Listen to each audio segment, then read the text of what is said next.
Y hasta ahora aquí en 24 horas, la abogada Diana Acosta, y es politóloga. Gracias por estar aquí, bienvenida. Muchas gracias por la invitación. Conversar cómo se proyectan las cosas, ¿no?, entre gobierno y la Asamblea Nacional, a propósito de que se vio la luz esta semana diciendo vamos a crear una comisión, nos vamos a sentar a conversar. 2 días después me siento a conversar, pero si es que cumple ciertas condiciones, como lo dicho por Pachacuti, que por ejemplo no se vende el Banco del Pacífico.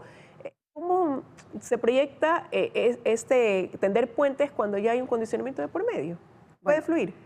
Es un buen intento. El diálogo siempre va a ser bueno, siempre va a ser beneficioso para el país que haya este tipo de acuerdos entre Ejecutivo y Legislativo. La experiencia nos ha dicho que sí se puede. De hecho, hace poco aprobaron por unanimidad un acuerdo de cooperación tributaria entre el gobierno de Estados Unidos y Ecuador, justamente para revelar esas cuentas secretas que tienen algunos ecuatorianos en Estados Unidos y poder tributariamente compensar esto que falta. Entonces, hay puntos medulares en los que van a llegar a acuerdos como ese. No hizo mucha falta y todos votaron por unanimidad. Habrán otros puntos, evidentemente, como los que tú dices, pues no, como el Banco del Pacífico, en los que algunos sectores se pongan de acuerdo. Tienen que haber puntos de inflexión. Pero el problema es que para llegar a esos puntos de acuerdo, ni siquiera pueden todavía concretar el sentarse en la mesa, porque lo que parecía un camino no ya allanado, de repente comienza a tambalearse. Y eso no pasa porque se va a convertir en esta especie de negociación del mecanismo para que el gobierno ceda y poder dar paso a cosas que de otra manera a lo mejor no se alcanzan. Por supuesto que sí. Tienes una asamblea absolutamente de oposición, que está con cálculos políticos, y si han aceptado sentarse a negociar es porque necesitan una moneda de cambio. Algo van a querer, al contrario. Hay temas que no los van a negociar, hay temas quizás en los que puedan ser flexibles, como la seguridad. Recordemos que este es un año político, entonces los operadores políticos que están en la Asamblea van a querer, pues, aunque no sean, parecer, ¿verdad?, que trabajan, que tienen una buena imagen y que están con el país, con el Ecuador. Entonces, seguramente frente a ello voten por la seguridad, lo que a todos nos afecta, ¿verdad? Mayores recursos por recuperar el dinero de la corrupción. Pero hay temas inflexibles, como por ejemplo el tema de la mesa laboral. Uno de los puntos que ha puesto el gobierno es vamos a hablar sobre el empleo. Y cuando hablamos del empleo quieren tocar el tema laboral. Y ahí tienen un candado constitucional y tienen bloques férreos que les han dicho que no van a retroceder en la conquista de derechos ni en lo que nos dice la Constitución, que los derechos laborables son irrenunciables. Pero y eso no lo tiene claro el gobierno y es por eso que no termina de llegar esa reforma, esa propuesta de reforma laboral a la Asamblea. Ya ha pasado 1 año, 3 meses de gobierno y no llega.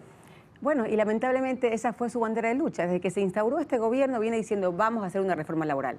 No ha podido porque legalmente, constitucionalmente no lo puede hacer.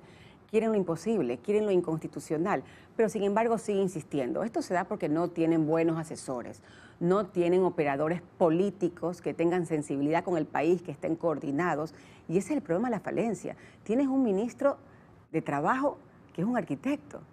Entonces tienes que tener personas que conozcan de la temática, de la problemática social, que sepan que legalmente una reforma constitucional, yo no puedo tener 2 códigos paralelos, es inconstitucional.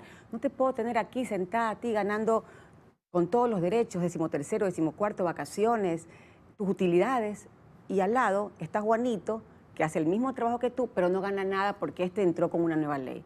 Es absolutamente discriminatorio. Y esto es un ejemplo, ¿no? Pero ¿cómo esto de aquí entonces va de la mano con lo que el gobierno ha dicho o dijo hasta antes de decir, bueno, vamos a aceptar conformar esta comisión, cuando dijo, vamos a gobernar sin la Asamblea? Ya no se hablaba de buena muerte cruzada, sino más bien, bueno, buscaremos otra vía para poder darle viabilidad a nuestros proyectos que no sea pasar por la Asamblea. ¿Finalmente se puede eso o no? Bueno, evidentemente este gobierno y todos los gobiernos en el Ecuador, porque tenemos una constitución presidencialista, tiene muchas herramientas para hacer muchísimo sin una necesidad de la Asamblea. Pero no puede alejarse, porque la Asamblea está representada la voluntad del pueblo ecuatoriano. Recordemos que este gobierno no tiene la mayoría, nunca tuvo la mayoría. Está representada la voluntad del pueblo ecuatoriano, pero hoy esa asamblea está muy mal calificada. Muy mal calificada y seguramente no representa a nadie, pero tiene un poder que le ha dado la Constitución, que es para reformar las leyes. Y si el presidente quiere cumplir su plan de gobierno, si es que algo queda todavía este plan de gobierno, que vemos que muy pocas políticas públicas hay, y lo que estamos viendo los ciudadanos es que solo se dedican a apagar incendio tras incendio y no tenemos una verdadera política a largo plazo, que es lo que necesitamos los ecuatorianos. Tiene que hablar, tiene que sentarse, tiene que dialogar y llegar a puntos en consenso. Los hay, algunos los habrá, otros definitivamente no, y vemos una asamblea manejada por UNES que seguramente no le votará nada, que pueda beneficiar al gobierno, porque están viendo sus intereses particulares y su único punto en la agenda que tienen, que es con sus líderes políticos, pero seguramente encontrará puntos en que por el año político en que estamos, estos asambleístas quieran trabajar por la sensibilidad del pueblo ecuatoriano para parecer, ¿verdad?, que tienen alguna vocación de servicio a su país. Ahora, pero desde los operadores políticos también del gobierno en algún momento se dijeron que este gobierno no ha afrontado una crisis de gobernabilidad, como se lo calificó, sobre todo después de los 18 días de movilizaciones, por lo que tiene abierto como frente en la Asamblea. ¿Está pasando por un momento de oxígeno o más bien no ha logrado superar esa crisis por la que muchos consideran sí atraviesa? Este gobierno vive atravesando una crisis de gobernabilidad importante y esto se da porque justamente no tiene esa comunicación con su pueblo, no se entiende con la ciudadanía, no se entiende con los operadores políticos, no puede hacer sus cosas. Dice que va a luchar contra la corrupción y a sus más altas esferas, con figuras que no pueden ser ni siquiera pesquisadas ni llamadas a la asamblea, como estos asesores ad honorem, existe la corrupción. Entonces, todo lo que el gobierno ha dicho en realidad es un tiro al aire, porque son solamente buenas políticas comunicacionales, que es lo que tiene, pero la realidad es diferente. Los ciudadanos a pie no tienen nada, no tienen salud, no tienen seguridad. Quieren ir a sacar una cédula y ¿sabe lo que le dicen? Vaya al registro civil de Guayaquil, que allí sí tienen cédulas. Entonces, ¿qué es lo que pasa? Lo más preocupante, que el ciudadano a pie viene y dice, con Correa Estados mejor. Y eso es preocupante.